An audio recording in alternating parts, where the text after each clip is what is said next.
Hello everyone, I'm Sissy Languagist, and today I want to show you something that I've had on my mind for a while, and that something is called Romance Orthographic Reintegrationism, or ROR for short. Wow, big words. Now, what the heck is that? By the way, hello, I'm Sam, I'm a linguistics nerd, and this is my first video, so please be kind. Before getting into what ROR is, you need to know why ROR is, which means I have to explain the language situation in Italy, at least on a superficial level. The Italian language has undergone a process of standardization. The literary language was based on the Florentine dialect of Tuscan, which gained prestige during the 15th and 16th centuries. What people actually spoke at that time were what we now call dialects, although this term reinforces the idea that these languages are somehow derived from Italian and are inferior. In reality, these dialetti are an array of different languages that have their own varieties and dialects within them. Due to their low prestige, they were scarcely used in education and media, so they had little to no chance to develop their own orthographic practices, which could equally deal with both the historical evolution of the languages and practical solutions that meet the community's needs. In the past decades, there has been renewed interest in Italy's endangered languages, which are still spoken but are all, according to UNESCO, at least vulnerable to extinction. These languages, however, lack an uninterrupted literary tradition, spanning from the Middle Ages until the present day, which has resulted in their orthographies being heavily influenced by Italian language spelling conventions. Consequently, like other minority languages, the orthographic issues faced by Italy's Romance minority languages stem from their reliance on the dominant language of the state. Now, I'm obsessed about definitions, so you'll get a definition now. Romance Orthographic Reintegrationism, or ROR, is a linguistic movement. Can a movement be one person? Anyway, or something that seeks to provide guidelines for the orthographies of Italy's Romance minority languages, and we will refer to these languages as IRML from now on. The proposal recognizes that these languages have been historically deprived of suitable orthographies and are therefore disconnected from other Romance languages. The primary objective is to reintegrate IRMLs into the broader Romance language family by suggesting the adoption of orthographic guidelines that align with common practices of other Romance languages. Romance orthographic reintegrationists, i.e. just me, believe that such a proposal would help to preserve and promote the cultural heritage and diversity of Italy's multilingual society and the development of IRMLs as fully functional written languages, facilitating communication and education among their speakers. Just so we're clear, ROR doesn't aspire to create a single unified spelling system for all IRMLs. Every language would ideally have its own spelling system, of course. We will talk about ROR guidelines later on in the video, but in the meantime, let's talk about what reintegrationism means and why I use that term. First off, I did not invent this word. Reintegrationism is a movement that was born in Galicia. It's a linguistic and cultural movement that aspires to reunite Galician orthography with the international Portuguese-speaking community through an orthography that abides to the rules of Portuguese spelling as much as possible. But why would they want to do that, you ask? Well, according to its promoters, link below, Galician and Portuguese are part of the same language system called, among other names, Galician Portuguese. Now, I'm going to grossly omit some important historical details, otherwise I would need to make another video about this subject. What we need to know for now is that during the Middle Ages, Galicia became part of the Kingdom of Castile and then Spain. As a result, due to political and social reasons, Galicia never had the chance to develop an orthography that would make sense in the historical and cultural context of the language, whereas Portuguese did. What happened instead was that Galician orthography was based on Spanish orthography, because the main promoters of Galician during the language's revival didn't take medieval Galician Portuguese literature into account. About why I think that's bad will be discussed later. The thing is that Galician reintegrationism does have a language to reintegrate to, Portuguese. In Italy, IRMLs cannot be reintegrated orthographically into any other language. Instead, ROR wants to push, somewhat artificially I admit, IRMLs into the wider orthographic tradition palatalization of Romance languages. I know that that might sound abstract, but hopefully with some examples you'll get what I mean.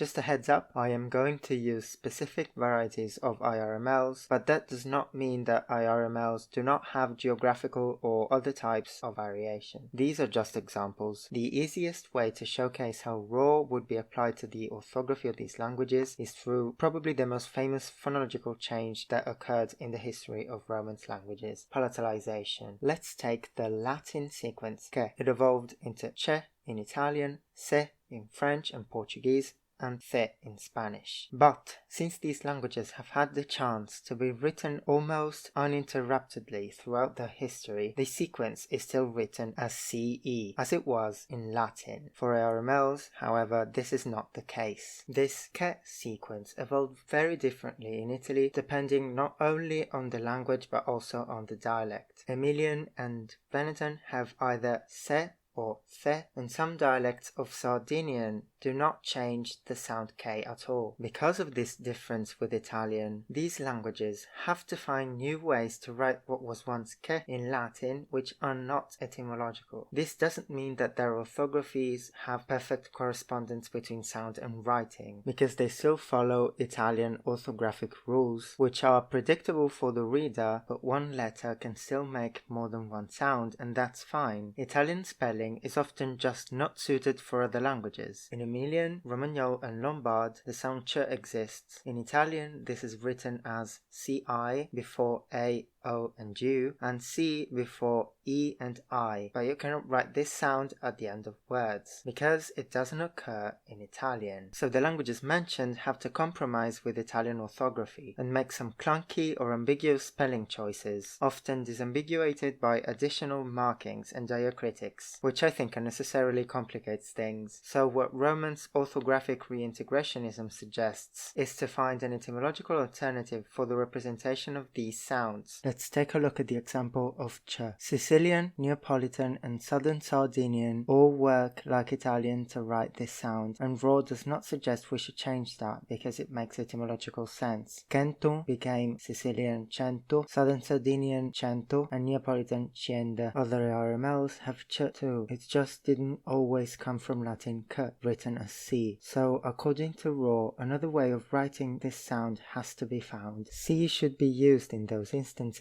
where it was used in Latin. Raw does take into account that IRMLs are in a difficult sociolinguistic situation, and it does not insist that orthography should be 100% historical. Etymology does come into play, but only to decide how a phoneme should be written in at least one instance. Then, the way that phoneme is written should be generalized to other instances, even if it's not etymologically accurate. For example, the word for composition in Piedmontese is composition, and written like this. There is a double S there, even though it isn't etymological. And this works even if we apply raw, because double S is used to write the phoneme s elsewhere in the language, when it is etymological. A raw spelling system also accepts a spelling with a C, because the s phoneme, when followed by E, like in this case, derives from key in other instances in this specific language. Raw does suggest some limitations to this, and a lot of them are about palatalization. We will call these rules, even though raw is not an orthography proposal for a single system, but a suggestion of guidelines to create multiple different orthographies. Generalization can be applied from palatalization of k and g to other instances, like the spelling of composition with a C, but not when the other instances actually come from Latin S. If the language underwent palatalization of Latin K and G, both C and G must have palatalized and non-palatalized pronunciation in the orthography. Palatalized C and G before E and I should be written the same as non-palatalized C and G elsewhere. Other spellings must be found for other instances of these sounds that I'll call palatalization alternatives. Also, you can't use letters other than C and G if the phoneme comes from palatalized C or G unless palatalization alternatives are used. RAW has no rules about vowels, though general closeness to the Latin vowels they derived from is recommended. Lastly, you shouldn't mark something more than once. It's unnecessary and can crowd the word with diacritics and other stuff. These might seem like a lot of rules, but this is nothing a lot of major Romance languages don't already do, and there are still many possible outcomes. I am going to show you how RAW could be applied to a language and the impact it has on orthography. But keep in mind that this is only one possible solution since, as I said, there are many possibilities. The language in question is Emilian as spoken in the city of Bologna. Now, I'm not a native speaker of this language, I can just read it, so there might be mistakes and inconsistencies, which, if you want, you can point out in the comments. The spelling system I've come up with for this text is not set in stone and can definitely be improved. What I want to do now is run you through some examples of the choices I made applying rule number 5 and number 3 of RAW. Traditional orthography already had a rule that short vowels should have double consonants after them, and I kept that rule, but I made it align with rule number 5, which says not to mark a distinction like short vowels more than once. The vowel in this dialect is always short, so you don't need double consonants after it, and I wrote it as O with a diacritic instead of A with a diacritic because this phoneme comes from Latin U, and O is closer to U than A is. I got rid of A with umlaut because it's just the short version of A, so I treated it as such. If there is a consonant cluster, the vowel is short unless there is a circumflex. I also applied rule number 5 to stress marking, so if the word has a vowel at the end, the stress is assumed to be on the penult. If the word ends in a consonant, the stress is assumed to be on the last syllable. If none of this is true, the word needs stress marking. Stress is marked with acute accents. Grave accents indicate open and O, so they are always marked, and that's fine since they don't occur in unstressed syllables, at least to my knowledge. As far as rule number 3 is concerned, it's quite straightforward. K and G are written as C and G before back vowels and as CH and GH before front vowels. Palatalized K and G in Latin become th and the in this dialect of Emilian. Excuse my pronunciation. So th and the are written as C and G before front vowels. The is written as J before back vowels because in some instances come from Latin y. There are other things to note, and I'm sure some of you can find them, but I want to move on to other things about RAW that are not strictly linguistics. So I explained what RAW is and how it works, I gave examples, but why? Why should anyone do this?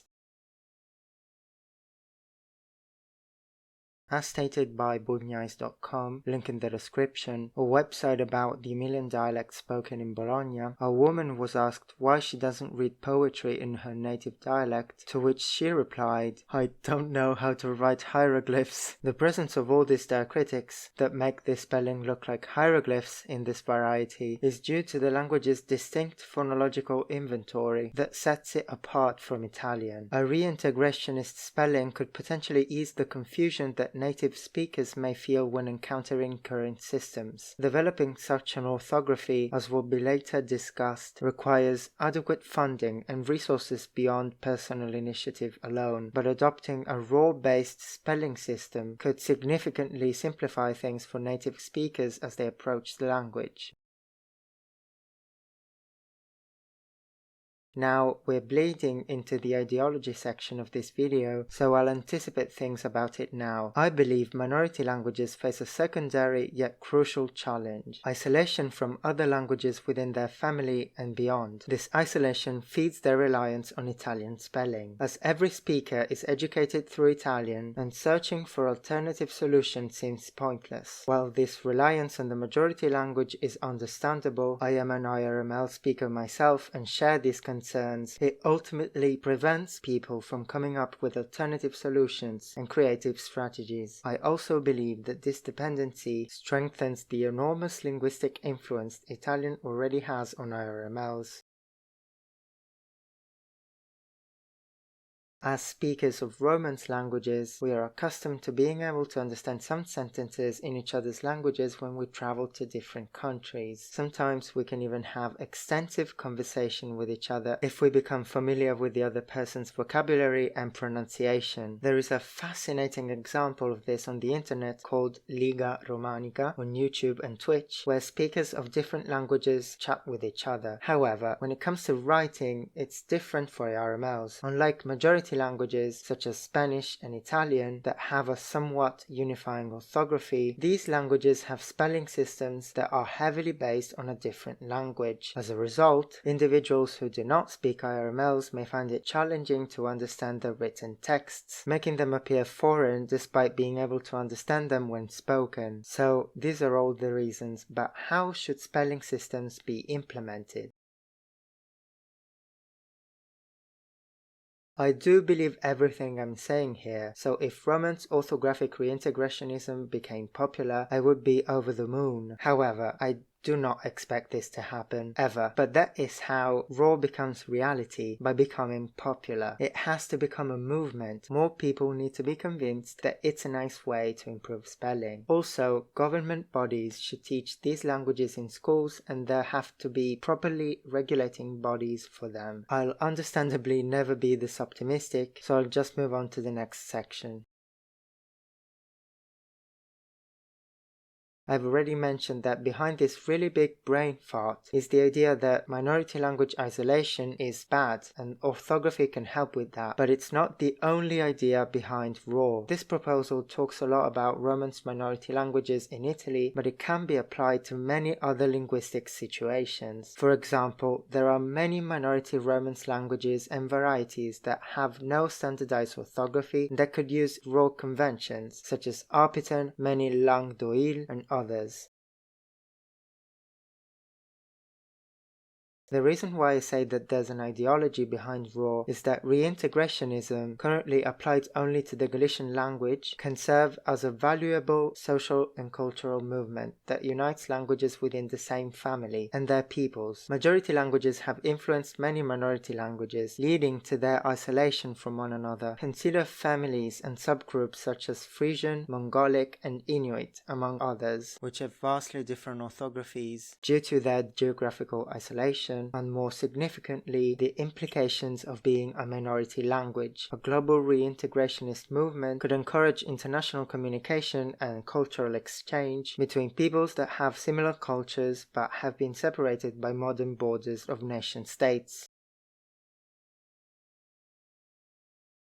Now, before I say anything else, I want to clarify that I firmly believe that the worth of a language is not determined by its prestige, the number of speakers, or its writing system. I don't believe an orthography is inferior or not worth using because it does not follow guidelines that I come up with. This video is just suggestions. Every language has its own unique cultural significance and linguistic complexity that deserve recognition and respect. It is crucial to acknowledge and preserve the diversity of languages that exist in the world today. I thought I should clarify all of this.